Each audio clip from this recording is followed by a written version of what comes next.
Tal. Eu gostaria de deixar o nosso agradecimento especial ao presidente da Câmara de Arcos, o Rodrigo, ao coordenador regional, Johnny, e ao vereador Donizete, que estão aqui conosco também nesta manhã. E eu gostaria agora de desfazer a mesa e convidar o nosso palestrante, Rodrigo Bueno, que irá falar sobre os conceitos fundamentais para o entendimento de política.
Senhoras e senhores, bom dia.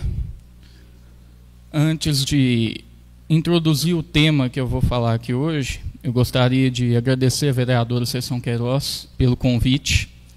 Fiquei muito feliz com a possibilidade de contribuir, porque com o passar dos anos, especialmente de 2014 para cá, nós temos enxergado tanto à direita quanto à esquerda um movimento popular, inclusive, a sociedade civil, construindo uma negação do que é a política. Isso é muito perigoso, porque das últimas vezes em que a sociedade começou a se colocar de uma maneira agressiva com relação à coisa pública, nós descambamos nos períodos piores da história da sociedade, tanto em recessões econômicas, em crises humanitárias e, principalmente, com os regimes totalitários do século XX. E como a humanidade tem a tendência de odiar aquilo que ela não entende, eu resolvi, apesar de não ser estritamente ligado ao tema colocado em debate hoje, explicar quais são os conceitos fundamentais para que as pessoas tenham um entendimento correto sobre a política. A partir desses conceitos e a partir de uma linha histórica que eu vou traçar, eu espero que ao final da palestra todos aqui tenham ampliado as suas visões, ampliado o escopo de ideias presentes no debate público. Os tópicos que eu vou discutir começam nas sociedades primitivas. Eu vou falar um pouco sobre a origem, a natureza da política, sobre a origem e a natureza do Estado, consequentemente por ser o principal ator envolvido na realização da política, e, saindo da parte mais histórica, da parte mais conceitual, eu vou falar sobre a janela de Overton e a construção de consenso. Esse terceiro ponto vai, digamos, despertar um pouco mais de interesse na plateia, pois eu vou utilizar vários exemplos muito palpáveis, de fácil percepção, com relação ao que vem acontecendo nos últimos anos, especialmente no Brasil e nos Estados Unidos. A origem da política. Nas sociedades primitivas, a gente já tinha muito claro qual era a hierarquia entre governantes e governados. A política, como eu ressaltei ali, é tão antiga quanto a própria humanidade. Quando se tem o convívio entre vários grupos e pessoas do mesmo grupo, você tem automaticamente a questão política. Nas sociedades primitivas, até porque Quando eu falo sociedades primitivas, eu estou me referindo a um tempo que nem o desenvolvimento da fala havia acontecido. Tudo era resolvido na força física. Antigamente, não haviam casas para debate como essa que nós estamos hoje. Antigamente não haviam eleições, não havia distribuição de poderes, não havia nada disso. Tudo era determinado com base na força e na força física. O grupo mais forte subjugava o grupo mais fraco e fazia dali a sua vontade. É importante a gente voltar lá atrás para entender isso, porque a natureza da política ela não mudou tanto com o passar dos anos. O que mudou foi a forma. A forma de se fazer política muda, baseado naquilo que o filósofo alemão Hegel diz, que existe sempre uma briga entre os governantes e os governados sobre qual setor tem mais poder naquele período de tempo. Quando a sociedade civil tem mais poder, o Estado perde um pouco da sua capacidade de impor a sua vontade. E, em períodos em que o Estado tem mais poder, normalmente isso acaba gerando períodos ditatoriais, a sociedade fica refém da vontade do Estado. Eu vou falar um pouquinho sobre a origem da discussão filosófica da política, porque a ciência política ela nasce só em 1500, com o Renascimento e Nicolau Maquiavel. Antes, você não tinha um debate sobre a política, a técnica de se fazer política, ou sobre a realidade colocada como nós observamos. Na era dos grandes filósofos, e eu ressaltei 3, Platão, Aristóteles e Santo Agostinho, na era desses grandes filósofos, a gente tinha discussões que eram muito mais abstratas, discussões muito mais voltadas à modelação de uma sociedade perfeita, uma sociedade que não iria cometer erros. Esse é o tema principal da República, que é a principal obra de Platão. Aristóteles, por outro lado, trabalhava a partir de como o governo irá exercer as suas virtudes. O governo será virtuoso quando o governo tiver uma estrutura que permita que o bem comum, o bem da polis, da cidade, seja alcançado. Santo Agostinho, já de uma outra linha filosófica, ele já trabalhava a partir de uma divisão entre a cidade de Deus e a cidade dos homens. Na cidade de Deus, tudo era perfeito porque a imagem e semelhança do Criador. E na cidade dos homens que acontecia os pecados, digamos. Aconteciam os erros que a humanidade cometia e que, de certa forma, ali estava incrustada a ideia da política. A partir do trabalho desses filósofos, a gente consegue observar uma ruptura entre os modelos de se fazer política e os modelos de entendimento filosófico da coisa. Eu ressaltei aqui nesse quadro a passagem da Idade Média para a Idade Moderna. Por quê? Porque é nessa passagem que surge a obra fundamental sobre a ciência política. Essa obra é O Príncipe de Maquiavel. Na Idade Média, a gente não tinha um poder central, como temos hoje. O poder era descentralizado, o sistema que ficou conhecido como feudalismo, e nesse tipo de poder a gente não tinha vínculos de lealdade impessoais como temos hoje. Nós todos devemos respeito à nossa pátria, mesmo esse vínculo sendo impessoal. Eu, por exemplo, nunca conheci um presidente da República, mas eu devo respeito pelo cargo que ele ocupa.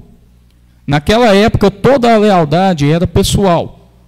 as comunidades eram pequenas e, portanto, elas necessitavam de uma lealdade intragrupo, uma lealdade entre os membros para manter a sociedade funcionando. Na passagem da Idade Média para a Idade Moderna, o poder passou a ser centralizado. Essa centralização de poder que dá origem ao Estado moderno, ao Estado como conhecemos hoje.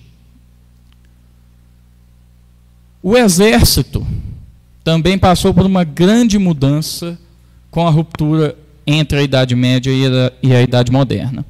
Na época do feudalismo, todo o corpo militar dos estados era formado por mercenários, soldados contratados para defender as fronteiras, ou formado por nobres que eram aliados daquele senhor de terras em questão. Muitas vezes, esse senhor de terras, mesmo sem ter o título de rei, reunia mais poder do que o próprio rei, porque o exército não estava respondendo ao poder constituído, ele estava respondendo ao poder local. Na Idade Moderna, o exército passa a ser permanente e impessoal. Independentemente de quem ocupe os cargos de governo, o exército tem a missão, tem o dever de proteger as fronteiras daquele local. A profissionalização do exército se prova um ponto fundamental para a constituição do Estado. Sem capacidade de defender as suas fronteiras, é impossível que algum local consiga clamar a sua soberania e, portanto, é impossível que algum local se coloque como um Estado. Outro ponto fundamental, a Igreja, na Idade Média, era o principal ator envolvido no cenário político, era o principal ator envolvido na vida em sociedade, podemos dizer assim. A Igreja estava acima do rei, o Papa estava acima do rei. As decisões do Papa, elas eram incontestáveis, e as decisões do Papa serviam como uma baliza para os governantes como agir. Como eu vou agir para estar de acordo com o que o Papa está falando? Com o Renascimento e o surgimento daquilo que ficou conhecido como humanismo renascentista, a noção de que a Igreja seria a única portadora da verdade, a única portadora até mesmo da fé, ela foi se enfraquecendo aos poucos, até o momento da criação do protestantismo, a reforma protestante de Martinho Lutero, e a criação do anglicanismo, devido a um rei britânico que desejava se casar, mas o divórcio não existia. Ele, simplesmente porque era o rei britânico, ele criou uma nova igreja para tornar possível a sua vida matrimonial, digamos. Isso seria impensável com o desenho da sociedade existente na Idade Média. Apenas na Idade Moderna, esse tipo de coisa poderia acontecer. A justiça também sofreu uma mudança significativa. Essa parte é um pouquinho mais técnica, é um pouquinho mais complexa, porque envolve o conhecimento de um sistema de justiça muito diferente do sistema de justiça que vigora no Brasil hoje. O common law, ele existe majoritariamente nos países de língua inglesa. Inglaterra e Estados Unidos ainda utilizam esse sistema. A Inglaterra, curiosidade, nem Constituição tem na Inglaterra. A Carta Magna, lá de 1200 e bolinha, 1100 e bolinha, não vou lembrar a data exata, a Carta Magna funciona como se fosse, tem o status de Constituição, mas ela não é como ficou conhecido no século XX, especialmente com as unificações europeias e também com a Constituição americana lá no século XVIII, não tem na Inglaterra um conjunto de leis, um conjunto de códigos para disciplinar a ação dos indivíduos. O common law é baseado em precedentes. Precedentes esses que são criados a partir das decisões do passado. Você olha para o passado, olha o que funcionou, olha o que não funcionou, e a partir daí que você consegue disciplinar as relações dentro da sociedade. Por outro lado, o direito positivo é o que a gente tem aqui no Brasil. A gente tem os códigos, o Código Penal, o Código Civil, e esses códigos que vão disciplinar o andamento, vão disciplinar como as relações na sociedade serão conduzidas. Agora, a principal mudança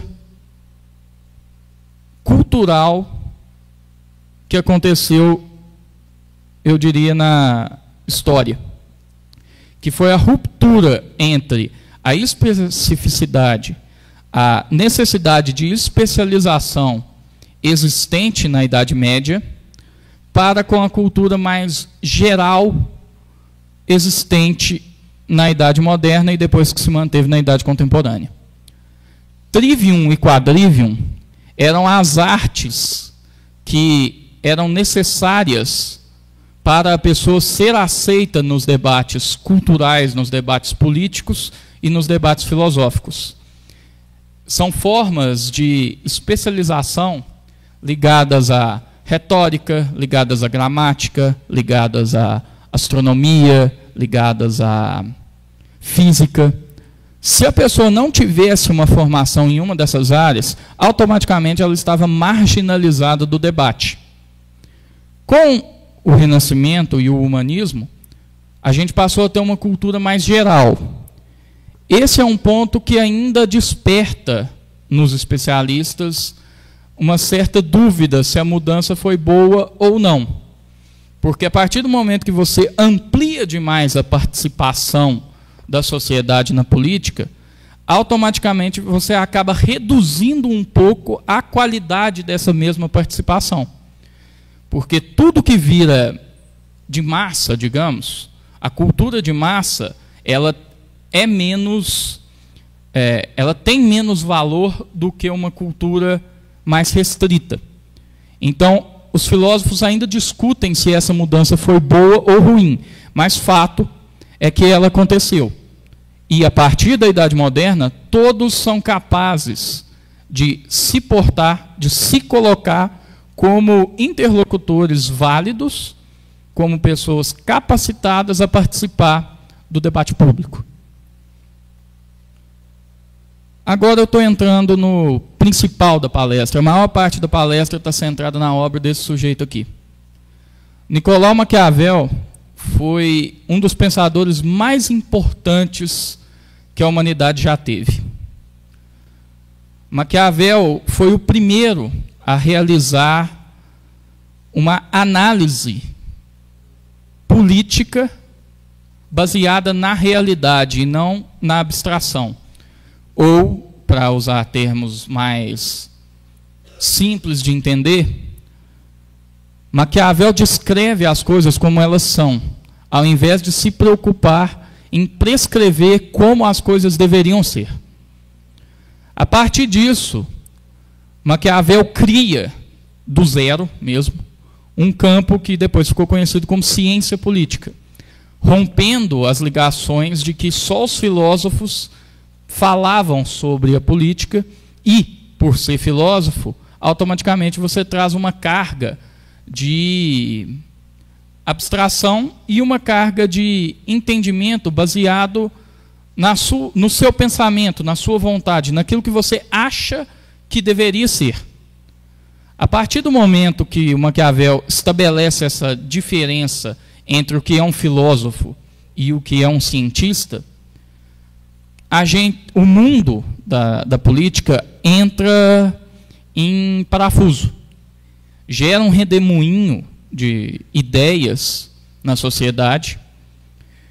E a partir disso que a gente tem a constituição do Estado como conhecemos hoje. No Príncipe, Maquiavel não está preocupado com questões ligadas à justiça, direitos naturais, princípios divinos.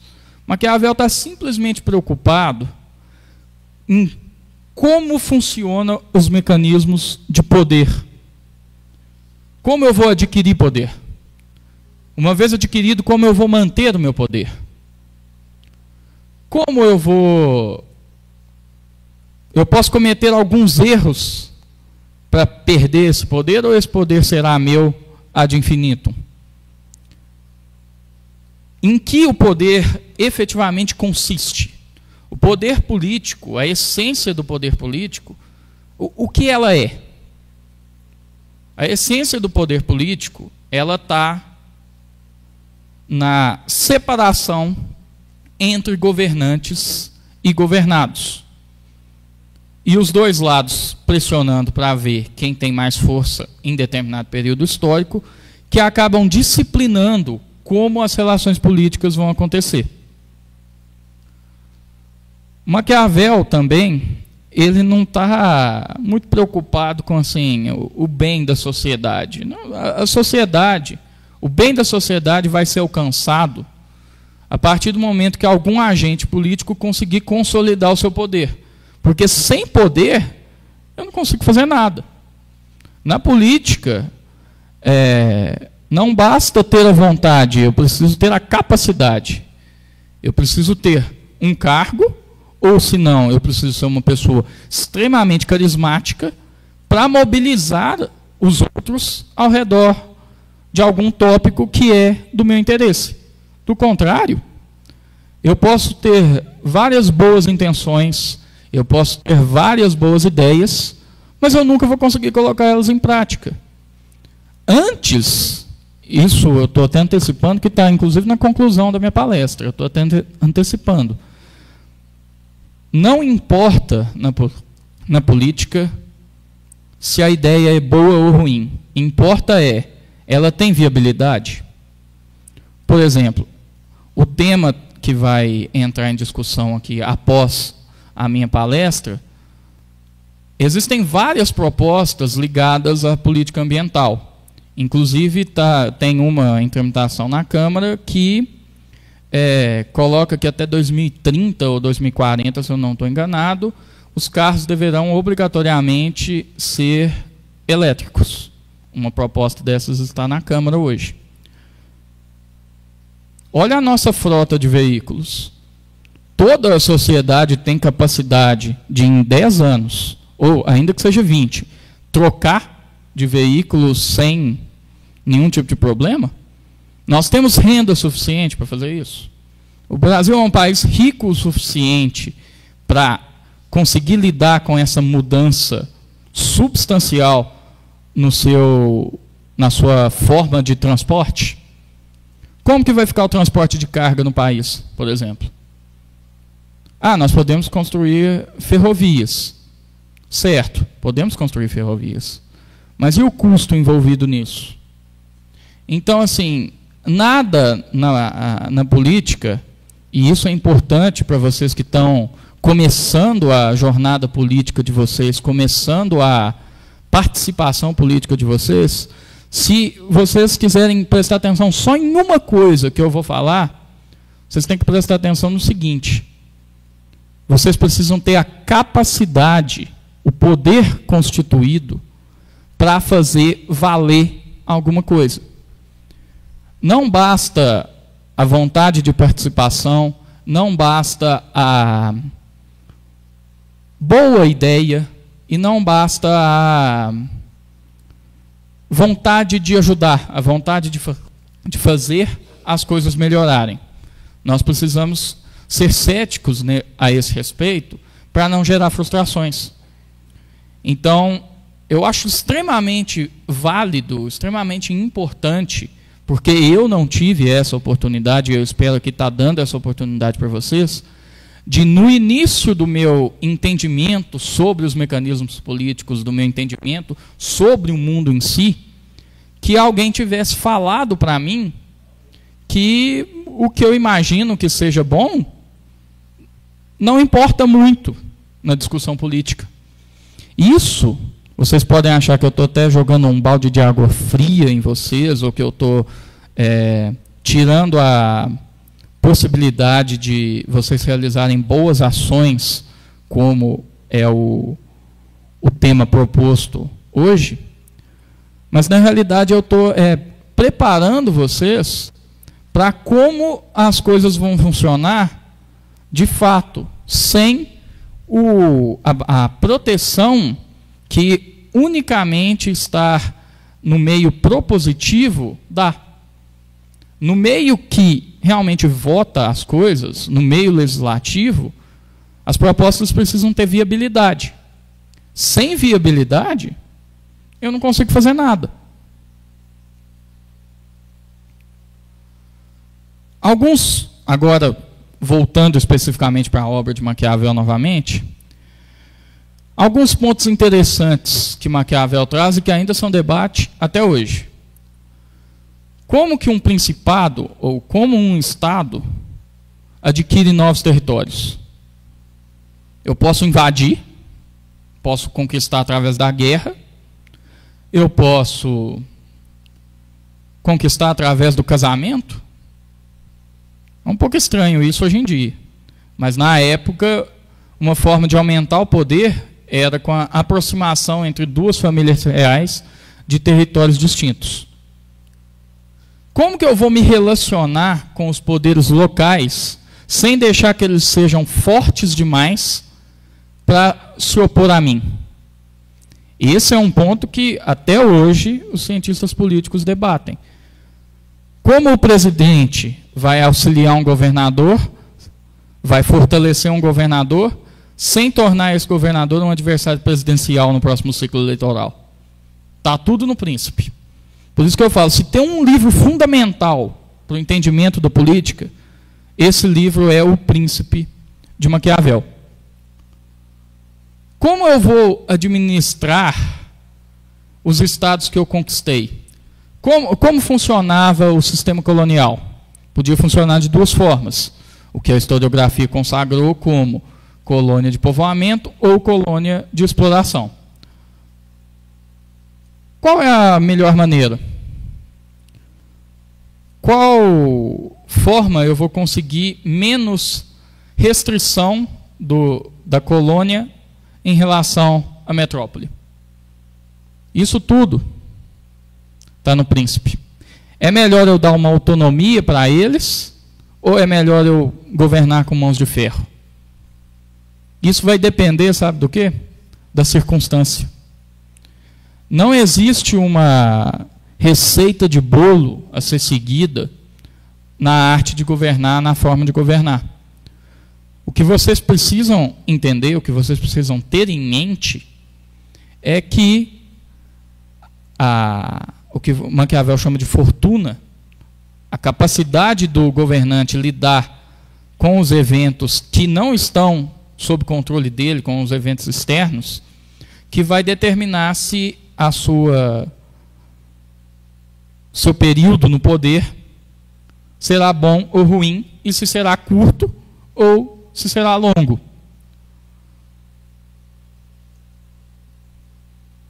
Outro ponto fundamental: as dificuldades para a reforma política. A partir do momento que você já tem um corpo burocrático, que você já tem um Estado constituído, mudar as regras que regem esse Estado é muito difícil. Vocês acompanharam o perrengue que foi para aprovar a reforma da Previdência, agora vai ser outro perrengue para aprovar a reforma administrativa, a reforma tributária e por aí vai. Por quê?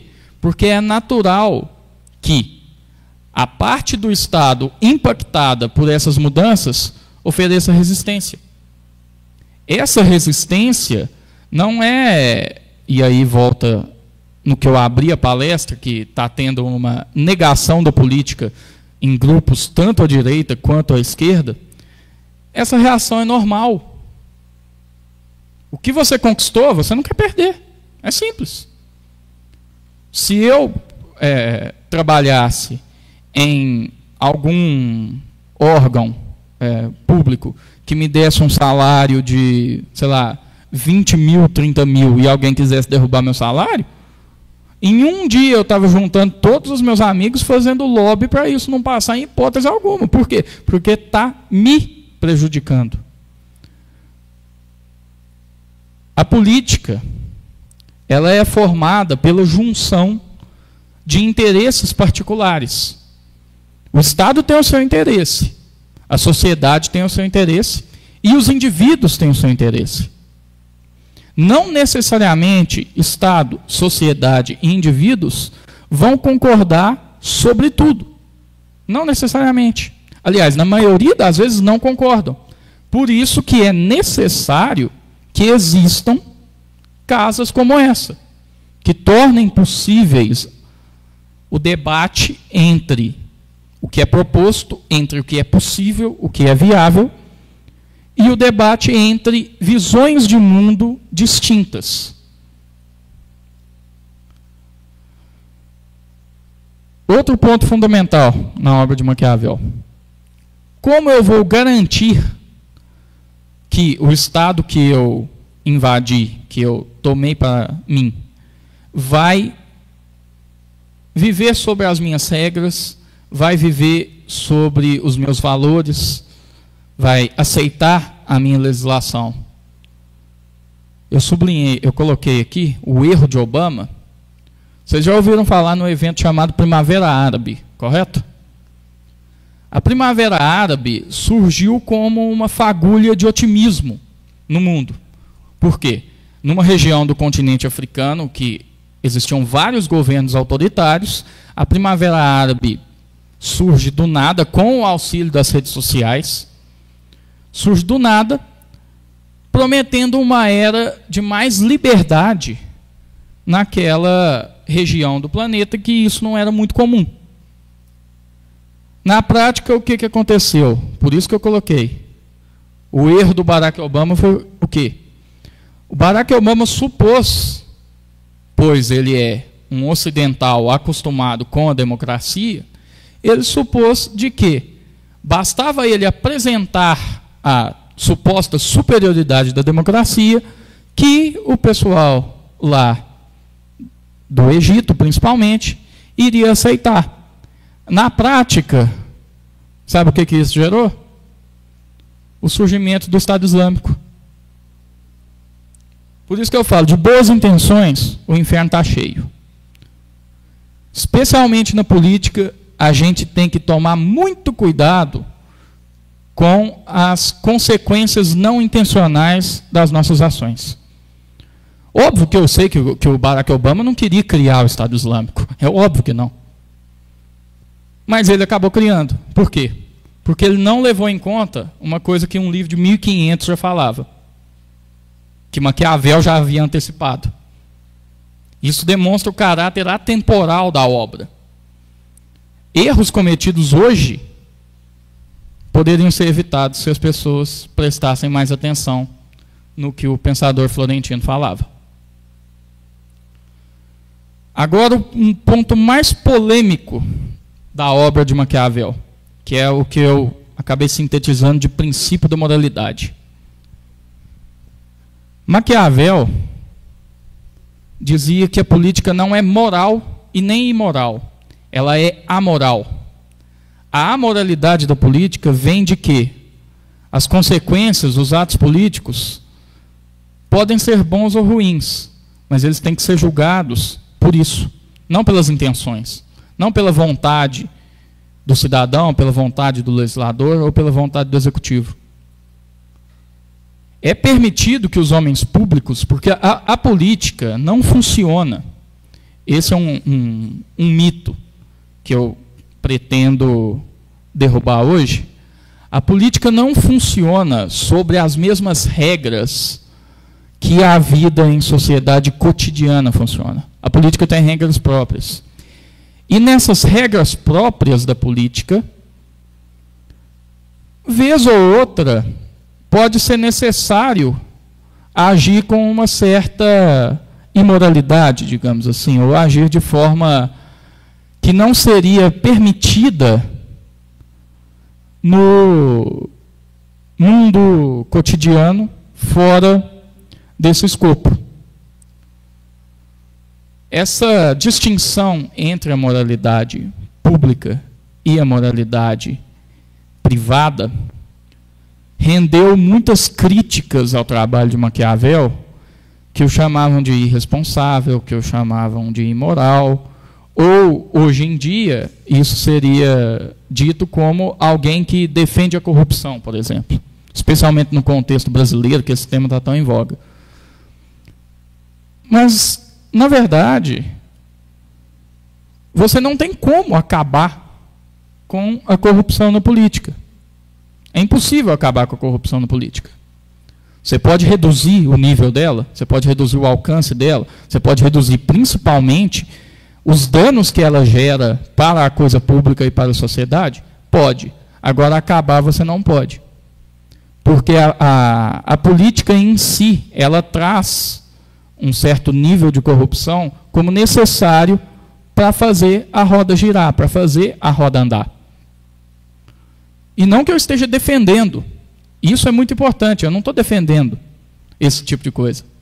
Eu simplesmente estou falando que é assim, que acontece dessa maneira. Eu estou me colocando como Maquiavel, como um analista, não como um filósofo. Se você quer analisar a política, você não pode deixar a sua simpatia por lado A ou B impactar no seu julgamento. O seu julgamento tem que ser estritamente baseado naquilo que está acontecendo na sua observação da realidade. Serginho, vou passar. O legado de Maquiavel. Poucos são os pensadores que conseguiram ser estudados por pessoas de várias linhas filosóficas e linhas ideológicas distintas.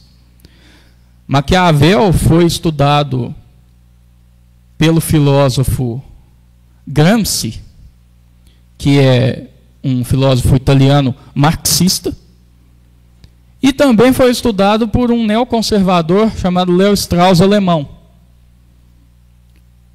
Se você consegue fazer com que duas ideologias opostas enxerguem o valor da sua obra, significa que você atingiu o máximo possível dentro da sua linha de trabalho.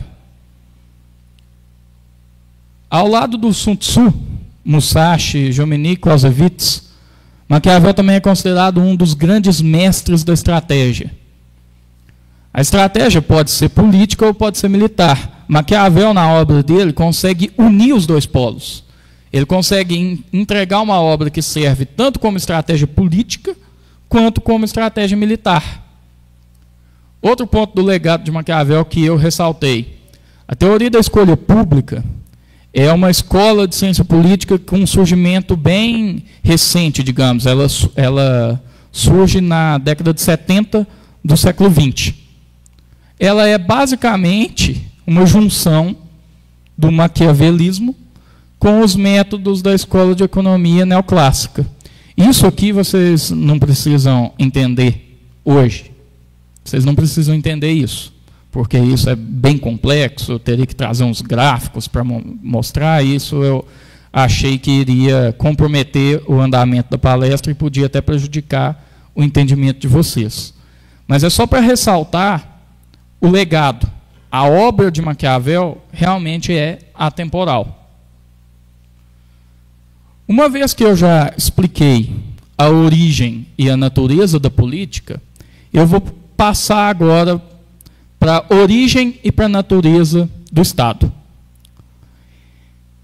O Estado, como a gente conhece hoje, ele surge em 1648, no chamado Tratado de Westfália, em que se coloca que são elementos constitutivos necessários para algum território se colocar como Estado, que ele tenha uma população vivendo ali, que ele consiga garantir que não será invadido, que ele tenha a sua soberania, e que ele consiga manter esse território tanto livre de invasões militares por outros, quanto manter esse território saudável, tanto do ponto de vista financeiro, do ponto de vista social, e também do ponto de vista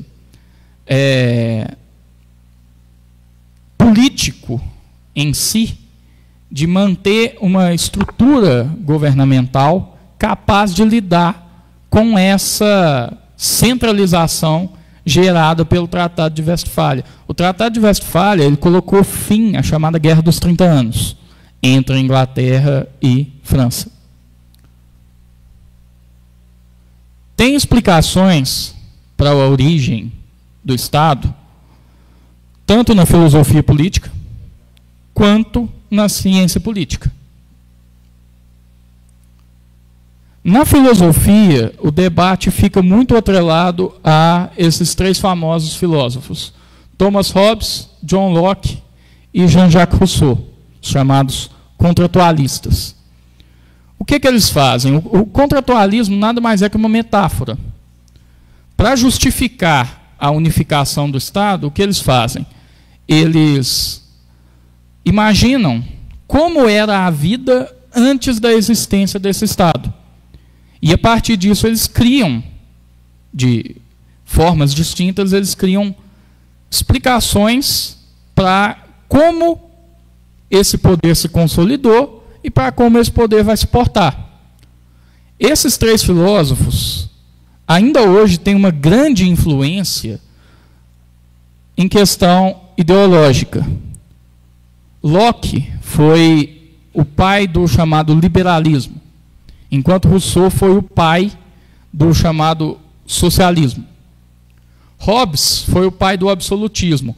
E, apesar do Hobbes ter vencido a batalha na época, porque o absolutismo se provou, naquela época, a forma mais simples e a forma mais fácil de consolidar o seu poder, hoje o absolutismo, ele basicamente não existe. E, por incrível que pareça, para hoje existir o absolutismo, o que mais existe próximo do absolutismo hoje, deriva dos entendimentos do socialismo. A gente tem as experiências de Cuba, por exemplo, as experiências da Venezuela e da China, que são coisas muito próximas do que é o absolutismo, mas que não derivam de Hobbes, e derivam sim de Rousseau. É uma coisa curiosa. O contratualismo, ele é uma discussão baseada na abstração, de novo, ressaltando a diferença entre a filosofia e a ciência política. Ele é uma abstração pensada a partir do momento de que o Estado surgiu. Como eu vou justificar essa existência? Por isso que surge o contratualismo. Uma coisa importante, os próprios autores, se vocês pegarem as obras de Hobbes, de Locke e de Rousseau, os próprios autores ressaltam que tudo aquilo não passa de uma metáfora para tentar explicar algo que vem acontecendo. A gente tem cientistas políticos hoje que tratam o contrato social como se fosse a realidade histórica. Isso é um erro grotesco. Mas, infelizmente, acontece e é mais comum do que a gente gostaria que fosse. Agora que eu expliquei a parte filosófica, eu vou explicar a parte sociológica da criação do Estado. Franz Oppenheimer é um dos meus sociólogos favoritos. E a melhor explicação histórica de como surgiu o Estado partiu dele. São 6 etapas históricas que acabam gerando o que a gente conhece hoje. E, para a gente saber lidar com o que acontece hoje, a gente tem que entender como surgiu. A primeira etapa é chamada pilhagem. Os grupos políticos mais fortes, os caçadores, digamos, eles passavam a dominar os grupos mais fracos. Os grupos mais fracos podiam até resistir a princípio, podiam até conseguir defender o território algumas vezes, mas como a outra parte era mais forte e mais numerosa, eles acabavam deixando o território sem defesa se eles optassem por lutar o tempo todo. Daí surge a segunda etapa, chamada de trégua. Na etapa da trégua, os mais fracos percebem que são incapazes de lutar com os mais fortes. E aí o que eles fazem? Para evitar a violência, eles aceitam que parte da sua produção vai ser tomada pelo grupo mais forte. E essa parte que é tomada pelo grupo mais forte é o embrião do que hoje a gente conhece como tributo, como impostos. Os impostos surgem daí. A terceira fase, chamada de o tributo, é justamente a consolidação de pague para mim, eu irei lhe proteger de ameaças externas, mas, se você não pagar, eu voltarei a fazer o que eu fazia lá no início. Eu voltarei a pilhagem, a fase da pilhagem, porque você não está pagando pela sua segurança, então eu não tenho obrigação de te proteger. A quarta fase é a união territorial. A união territorial, ela acontece por quê? Como esses grupos já estão com um convívio relativamente grande, você já começa a ter misturas entre os dois grupos. Você pode ter esgotado o território em termos de alimentação, e a partir desse esgotamento você precisa buscar outro território. Por isso é melhor para os dois grupos, o mais forte e o mais fraco, você ampliar o seu território para ampliar a sua capacidade de defesa e para ampliar a sua capacidade de convívio. A quinta etapa é o chamado monopólio. Aqui começa o que a gente conhece como Estado hoje. Na fase do monopólio, os grupos mais fortes começam a emitir leis para regular o convívio, para regular a vida em sociedade e principalmente para impedir que existam tributos que não são deles, para impedir moedas que não são deles, para gerar uma certa homogeneidade entre as pessoas que estão vivendo naquele território. E a partir desse monopólio, tanto o chamado monopólio da violência, o Estado ter a capacidade de se defender, quanto o monopólio tributário e o monopólio fiscal, que permitem que a sexta fase seja alcançada, que é a fase da consolidação do Estado. Na África, hoje, a gente tem locais que pararam aqui, no monopólio.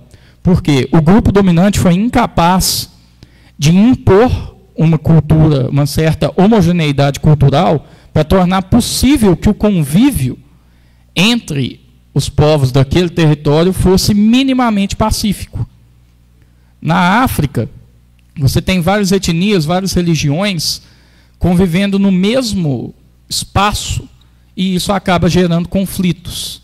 Por isso, apesar de esses países africanos terem lugar nas Nações Unidas, por exemplo, poderem pegar empréstimos no FMI, por exemplo, teoricamente e baseado na análise histórica, eles ainda não se constituíram como Estado. Agora, espero que vocês tenham gostado até aqui.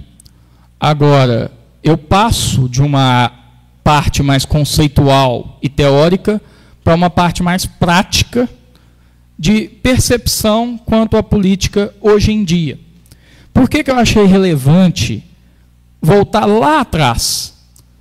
Porque saber o passado é a melhor forma de se preparar e de ser capaz de prever o futuro.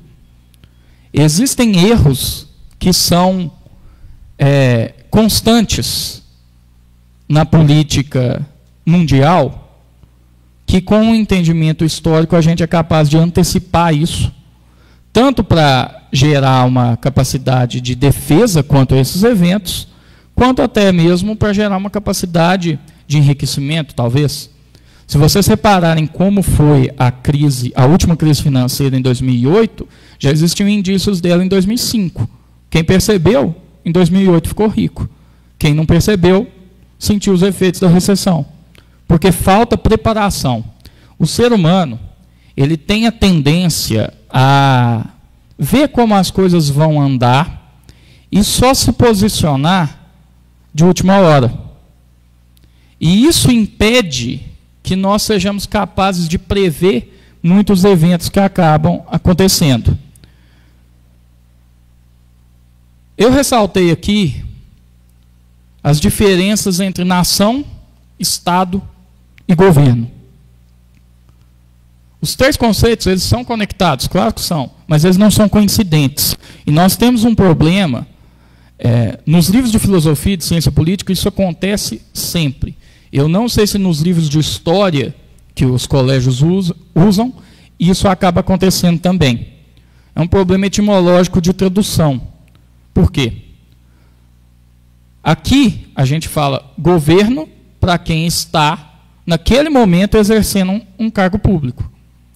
Nos Estados Unidos, a forma como você nomeia é diferente. Você fala administration, administração, para se referir ao governo, e government, para se referir ao Estado. Então, quando a gente puxa um livro de ciência política americano e o tradutor não consegue perceber isso, a gente fica com um conceito errado na cabeça por um problema etimológico, que é o problema de constituição da palavra. Nação tem relação com um conjunto de território, língua, população, cultura e religião. Isso é nação. Estado é uma estrutura burocrática que torna possível que aquele local, aquele território seja governado. E o governo é um grupo de pessoas que governa aquele território através do Estado. Pode parecer uma distinção muito simples, muito boba, mas eu já vi doutor em ciência política cometer esse erro. Então, isso aí vocês já vão saber quando necessário. Nação, Estado e governo são coisas distintas. São correlacionados, mas não são coincidentes. Agora, a parte que eu acho mais legal da palestra, e eu já estou encaminhando para o final, State Building e Nation Building. Esses conceitos foram criados por dois cientistas políticos americanos no século XX, Gabriel Almond e Bingham Powell. Esses conceitos dizem respeito ao processo de formação da nação e ao processo de formação do Estado. O State Building, como eu já havia mencionado algumas vezes durante a apresentação, o State Building basicamente é a constituição de um aparato burocrático capaz de exercer regulação sobre a vida em sociedade e capaz de extrair do sistema político os seus recursos através de tributação. Nation Building refere-se aos aspectos culturais. O desenvolvimento histórico e social de algum povo, ele pode ou não ser coincidente com o desenvolvimento dessa estrutura burocrática. No Nation Building, as pessoas, aos poucos, vão abrindo mão dos seus vínculos de lealdade privados em prol de uma lealdade impessoal. E aí a gente tem a constituição do Estado. Entretanto, como eu vou ressaltar no próximo slide, partindo do ponto de vista da política comparada, o Brasil teve muitos problemas com relação a isso. Porque o Brasil, ele não precisou constituir um aparato estatal seu. Quando o Brasil declara a independência lá em 1822, o Brasil simplesmente copiou e colou o que existia em Portugal, sem fazer nenhum tipo de adaptação. Essa ausência de adaptação gerou problemas para o Brasil que duram até hoje. E do ponto de vista cultural, não só de administração, esses danos foram ainda piores. Por quê? O Brasil não tem uma identidade facilmente reconhecível. Por isso que isso tem pontos positivos e negativos. O ponto positivo é xenofobia com relação ao brasileiro é um fenômeno extremamente raro. Sabe por quê? Porque o brasileiro se camufla. Ele pode ser qualquer um. O brasileiro convence como europeu, o brasileiro convence como africano, o brasileiro convence como americano. Então você não tem o processo de construção de rivalidade entre as culturas, entre os povos, com relação ao Brasil. Agora eu faço um desafio para vocês, baseado nessa falta de identidade nossa. Vocês conseguem me citar 3 heróis nacionais que sejam incontestáveis?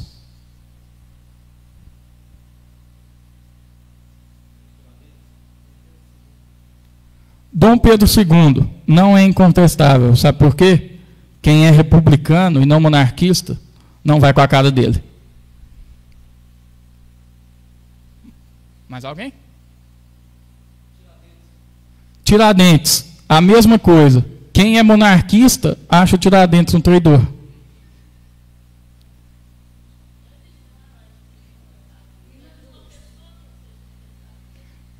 Bingo. No Brasil, isso não existe. Eu pensei em Irmã Dulce. Aí eu que vou ser incapaz de responder se é incontestável ou não, devido à minha falta de conhecimento sobre a área teológica. Eu não consigo passar essa percepção, se ela é positiva ou negativa.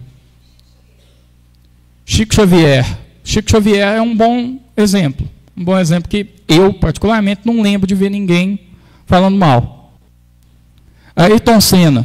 Ayrton Senna, eu acho que, quando eu estava pensando na apresentação, o Ayrton Senna foi o único que eu pensei, esse é incontestável. Vocês sabem por quê?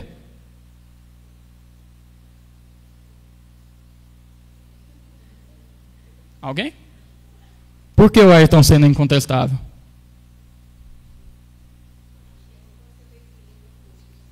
Ele trouxe alegria para todos. Mas o ponto primordial dele ser incontestável é porque ele está morto. Ele não pode falar nada que alguém vai reclamar. Afinal de contas, ele está morto. Os outros 2 que eu pensei foi o Pelé e o cantor Roberto Carlos. Só que aí, semana passada, na hora que eu estava criando a apresentação, eu abri a internet lá, Roberto Carlos elogia o governo Bolsonaro. Pronto. Ódio de metade da população ele já conseguiu. Então não é incontestável mais. O Pelé, toda vez que ele abre a boca, alguém fala, o Pelé calado é um poeta. Então também não é incontestável. Agora, se a gente vier para o cenário americano, que eu falei que eu iria comparar, fazer um debate entre o Brasil e os Estados Unidos, eu não conheço nenhum americano que fale mal do Alexander Hamilton, do George Washington, do Benjamin Franklin. Eu não conheço nenhum americano que fale mal dessas pessoas. Sabe por quê? Porque eles foram, efetivamente, os pais fundadores da nação. Eles guiaram os Estados Unidos na guerra de independência para constituir uma nova nação. A independência brasileira não teve briga. A independência brasileira foi um acordo entre elites. E o Brasil continuou da mesma maneira que era enquanto colônia de Portugal, com outro nome. Não lutar pela sua independência, não lutar pela construção da sua soberania, fez com que o Brasil e os brasileiros, até hoje, acabassem ganhando a fama meio de acomodados, que não lutam muito pelo que desejam, que do jeito que vier tá bom. Por quê? Porque nem para a gente construir o nosso próprio país a gente teve que lutar. Sim, não teve sangue na bandeira brasileira. O Brasil não precisou derramar sangue. Você está fazendo apologia à guerra. Não estou fazendo apologia à guerra, não. Todo mundo sabe que guerra é uma coisa péssima. Agora, A maioria dos países desenvolvidos lutaram pela sua independência. O Brasil não lutou. A última coisa que eu vou falar hoje, já falei demais, né? Você já deve estar tudo cansado de me ouvir falar. Janela de Overton. O que é a janela de Overton? Janela de Overton é um conceito desenvolvido por um advogado que explica como a opinião pública reage frente aos mais diferentes temas. Grandes eventos, revoluções, escândalos, guerras ou atentados terroristas empurram essa janela ou para a direita ou para a esquerda. As eleições, por incrível que pareça, não geram um impacto tão grande assim na janela de Overton. Por quê? A tendência é que sempre se escolha um candidato dentro do que a gente chama de status quo, de como as coisas estão. Por quê? Porque você não quer arriscar. Você vai arriscar votar em alguém extremista para um lado ou para o outro, ou você vai preferir que as coisas continuem andando na normalidade que se colocou? É raro. Mas quando existe alguma coisa que fura o status quo, entra em ação o que eu chamo, e a ciência política chama, de teoria do pêndulo. Eu vou explicar isso baseado nos últimos 4 governos americanos. Vai passar. A gente tinha o governo do Bill Clinton, que estava aqui. O que a gente chamaria de centro-esquerda, dentro do que seria aceitável até para a direita. Depois dos 8 anos de Bill Clinton, a gente passou a ter o George Bush, que estava aqui dentro do aceitável na centro-direita. Aí aconteceu um evento muito complexo, chamado 11 de setembro. O que o 11 de setembro fez? Jogou o governo Bush para cá. A guerra ao terror, a chamada doutrina Bush, deu poderes draconianos para o Estado, possibilitou várias ações que se configuram como autoritarismo do Estado com relação à sociedade. Jogou para cá. Qual que foi a reação na outra eleição? Barack Obama, o que fez? Os Estados Unidos foi mais de esquerda sobre Obama do que jamais havia sido em toda a sua história. Por quê? Porque a janela mudou. Quando você vem aqui, no extremo da direita, você automaticamente, pela teoria do pêndulo, acaba caindo no extremo da esquerda. Aí, depois de 8 anos nos Estados Unidos, com esse governo mais à esquerda do Barack Obama, qual que foi a resposta? Voltar para cá com Donald Trump. Ah, mas então se caiu no extremo uma vez, sempre vai estar no extremo? A resposta é não. Por quê? Chega um momento que a população se cansa dessa polarização, desse clima de nós contra eles, desse clima de guerra civil, ainda que não seja uma guerra civil de fato, mas uma intolerância muito grande quanto a outras ideias. Chega um momento que a população cansa. E aí, muito provavelmente, eu até acho que o Trump é favorito e deve ganhar a reeleição, mas muito provavelmente o próximo governo americano vai estar aqui, entre a centro-esquerda e a centro-direita, após o Donald Trump. Porque a população se cansa. Historicamente, esses governos de extremos são raríssimos. E, na maioria das vezes, esses governos de extremo são seguidos por uma alternância entre o que a gente chama de consenso na janela de Overton, que é o que é aceitável tanto para um lado quanto para o outro. Conclusões. Os políticos, e, por consequências políticas, elas devem ser julgados pelas consequências das suas ações, não por intenções ou por moralismo. Isso não serve para fazer julgamento político. A sua intenção não importa muito. O que importa é a consequência daquela política que você propôs. Como eu falei antes, de boas intenções, o inferno está cheio. Então a gente tem que tomar muito cuidado com o que a gente propõe. Por quê? As consequências não intencionais podem tornar algo bom em algo ruim. Prescrição e descrição são fenômenos distintos. Filosofia política é uma coisa, ciência política é outra. E, principalmente, e aí até mesmo no tema de vocês, antes de perguntar se alguma proposta é boa, é em si boa, você tem que se perguntar se ela é viável. Porque se ela não for viável, você está gastando tempo, você está gastando dinheiro e você está gastando capital político à toa. O que é melhor? Uma proposta moderada, capaz de ser aprovada, ou uma proposta extremista que vai ser arquivada? O que é melhor? O que é melhor para a sociedade? Aqui eu coloquei alguns dos livros que eu usei como base para montar a palestra, alguns dos autores. Eu agradeço a vocês, agradeço a todos. Aqui estão os meus contatos, diretores de escolas, se as pessoas quiserem a minha participação em algum tipo de palestra, alguma coisa, é só entrar em contato comigo. Tem o meu Facebook aqui, Rodrigo Bueno, o meu e-mail, e aqui um blog que eu colaboro, que se chama Jabotinsky. Eu só queria ressaltar aqui, porque nesse blog nós temos especialistas nas mais diferentes áreas. Nós temos especialistas em direito, em economia, em regimes internacionais, em filosofia, em política internacional. E esse ano especificamente, nós estamos desenvolvendo um trabalho chamado o Observatório das Eleições Americanas. Então, as eleições dos Estados Unidos esse ano, sempre, semanalmente ou de 15 em 15 dias, conteúdo para vocês sobre essas eleições. Muito obrigado a todos.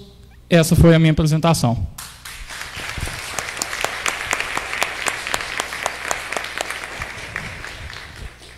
Gente, nós vamos abrir as perguntas. Alguém tem alguma pergunta a fazer? Algum aluno das escolas? Ok.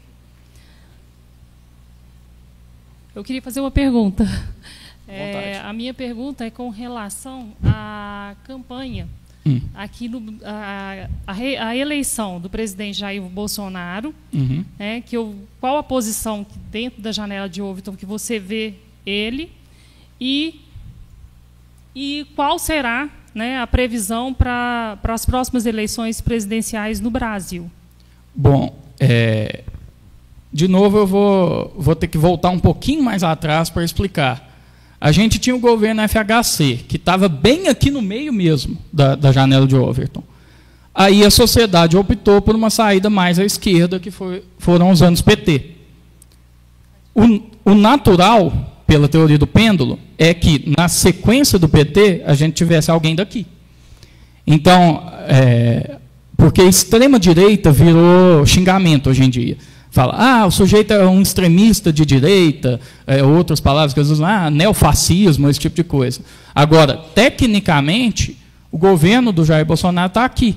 Seria um radical de direita, digamos. Como uma resposta ao radicalismo de esquerda gerado pelos anos Lula e Dilma por consequência. Eu imagino, para 2022, que vai se manter esse clima de polarização. Eu imagino. Nesse clima de polarização, eu creio que o Jair Bolsonaro leva vantagem em busca da reeleição. Mas, após 8 anos de Bolsonaro, no caso, eu duvido que uma esquerda à la PT consiga o poder novamente. Porque foram muitos anos, você vai pegar aí 8 anos do Bolsonaro, mais 8 anos do Lula, mais 4 da Dilma, você tem um período muito grande oscilando entre radicalismos. Então, a tendência é que volte alguém do PSDB, por exemplo, um Tucano, um Dória, por exemplo, ou um pouquinho mais à esquerda, mas não extremista, um Ciro Gomes, por exemplo, se ainda continuar na vida política até então, né? Mas eu imagino uma vitória do Jair Bolsonaro em 2022. Eu imagino que ele consiga a reeleição, sim. Obrigada. Alguma pergunta, gente? Ah, tá. Passar para eles.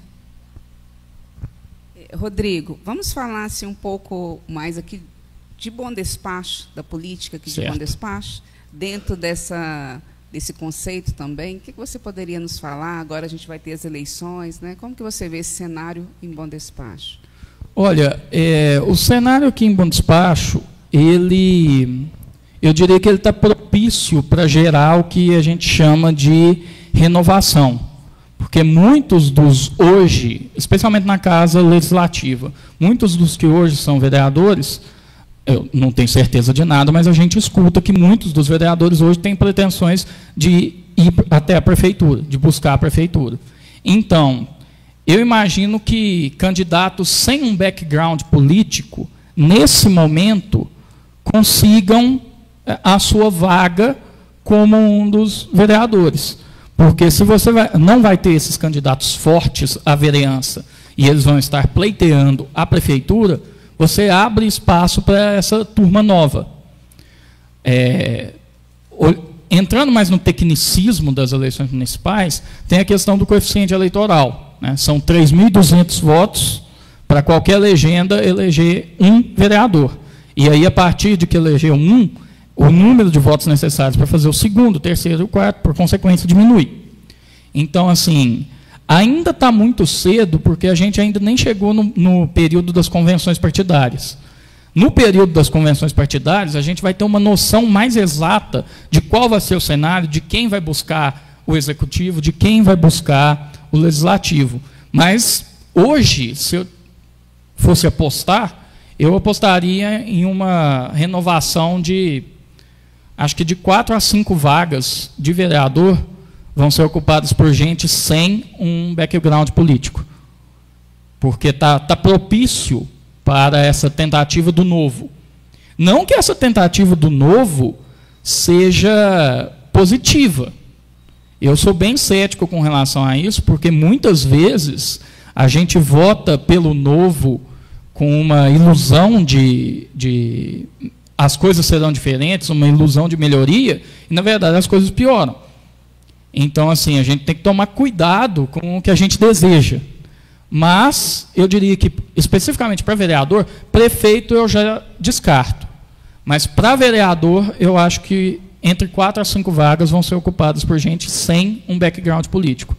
Para prefeito, para o executivo, é uma coisa diferente e que o seu capital político pessoal acaba pesando mais.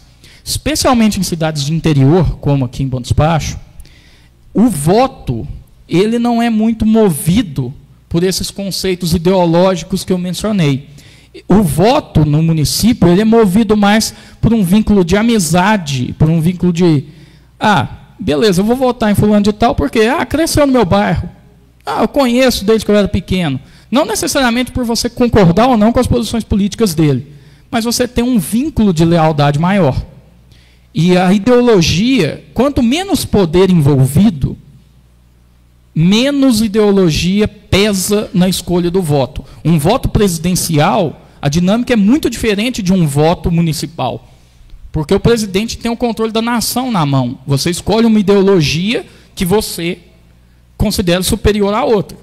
Nesse caso aqui, o poder ideológico que um prefeito pode ter ele é mínimo. Então, você vai olhar mais a questão da capacidade de execução das obras. A capacidade de execução dos projetos que o legislativo acaba levando até o prefeito. Rodrigo, parabéns aí pela apresentação. Obrigado. Avaliando a forma de independência, que a maioria foi sangrentas, né, de guerras e tudo, e o Brasil foi diferente, e talvez não gera essa independência emocional, né, do cidadão, de ter, de repente, a gente é colônia em diversos aspectos ainda. Sim.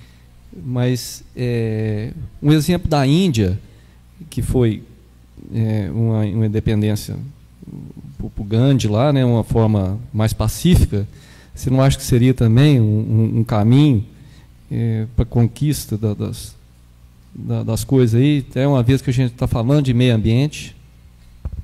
né? Você não acha que é possível isso? Bom, ou só o princípio de Maquiavel que vai prevalecer aí na política?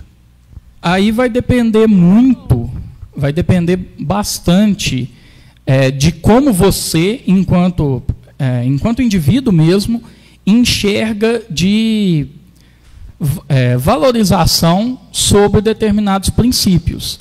Eu, por exemplo, como sou mais cético, eu tendo a seguir Maquiavel.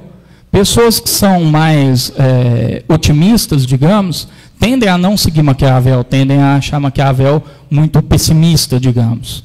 Agora, com relação à Índia, eu acho que teve um contexto específico lá que é difícil emular, porque a Índia teve uma descolonização tardia. A Índia foi ser descolonizada na segunda metade do século XX. O Brasil foi em 1822 que declara a independência, e um dos períodos coloniais, a administração portuguesa estava aqui. Então, já nem era tanto uma relação de colônia e metrópole, já era uma relação quase de governos aliados. Então, eu acho que replicar o que aconteceu na Índia é muito difícil. Eu acho que foi fruto de um período temporal e de um período ideológico, na época, que estava influenciado também pela questão da guerra do Vietnã, a questão da paz, todos clamando por paz. A guerra do Vietnã é um bom exemplo de como a sociedade pode pressionar o governo, mesmo eu considerando que o princípio de Maquiavel é mais efetivo. Porque muitos historiadores falam, os Estados Unidos perdeu a guerra do Vietnã. Os Estados Unidos não perdeu a guerra do Vietnã. A sociedade civil americana exigiu que os Estados Unidos saíssem do Vietnã. Os Estados Unidos não estavam preparados para enfrentar as táticas de guerrilhas que os Vietcongs apresentaram. Ok, mas pela diferença de poderio militar, uma hora, mais cedo ou mais tarde, os Estados Unidos ganhariam a guerra. A sociedade civil que impediu. A pressão da sociedade civil anti-guerra do Vietnã que forçou a derrocada americana.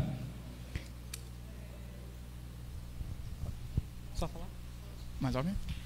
Para mim, no caso da Índia, o mais importante é a participação da comunidade civil como um todo ali na independência, e não a guerra que causa a comunidade se juntaram, como acontece nos Estados Unidos, que todos têm os heróis nacionais, como você falou. A questão da Índia foi o que a gente chama na ciência política de desobediência civil. O que é? E isso é baseado, inclusive, em John Locke, que eu mencionei. Se o governo é tirano, eu não tenho a obrigação de obedecer a ele. Então, o que o Gandhi fez foi um protesto silencioso, um protesto não violento, que acabou gerando a independência da Índia, através da desobediência civil. É um mecanismo que pode funcionar, como funcionou no caso da Índia, mas é um mecanismo que pode não ser efetivo. Por exemplo, se a gente pegar na África do Sul, na época do apartheid, que o Mandela foi preso e tudo mais, ele tentou fazer algo na linha do Gandhi e acabou na cadeia. O Gandhi chegou a ser preso, mas houve uma comoção global, uma comoção mundial, que impediu que acontecesse com ele coisas piores enquanto preso. Mais alguma pergunta?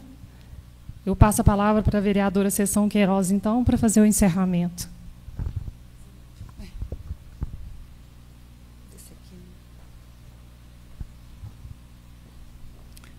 Rodrigo, eu gostaria de parabenizá-lo e agradecê-lo pela brilhante apresentação, que veio agregar a todos nós aqui hoje, nessa manhã, muito conhecimento, informação, e, com certeza, isso vai somar muito com os nossos trabalhos. Muito obrigada e volte mais vezes. Muito obrigada pela presença de todos vocês.